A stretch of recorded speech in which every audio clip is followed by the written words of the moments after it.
নমস্কার বন্ধুরা, আমি আবার চলে আসলাম আইএসএলের ট্রান্সফার নিউজ নিয়ে। মানে মোটামুটি ইস্ট বেঙ্গলের নিউজ এটা। ইস্ট বেঙ্গল মেদিয়া তালালের পরিবর্তে জুরগ্যান মন্টেনেগ্রো 24 বছর বয়সী কোস্টারিকান ফরওয়ার্ডকে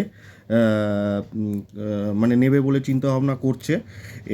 মানে স্ট্রং রিউমার আছে 76%। ঠিক আছে, কিন্তু প্লেয়ারটা দারুণ প্লেয়ার, মানে দক্ষিণ আমেরিকার প্লেয়ারটার মধ্যে স্কিলের কোনো অভাব হবে না, স্পিডের কোনো অভাব হবে না। মানে প্লেয়ারটা 15টা খেলেছে, তার মধ্যে 6টা গোল, 5টা অ্যাসিস্ট করেছে। ঠিক আছে, তো কোস্টারিকার হয়ে 2021 থেকে খেলছে, বয়সও কম। ঠিক আছে, আমার মনে হচ্ছে ইস্টবেঙ্গল খুব ভালো কাজ একটা করলো।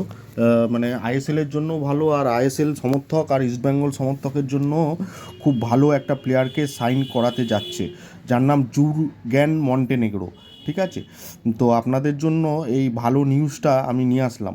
ঠিক আছে, এটা স্ট্রংলি রিউমার আছে, এই প্লেয়ারটাকে ইস্টবেঙ্গল মেদিয়া তালালের পরিবর্তে নেবেই।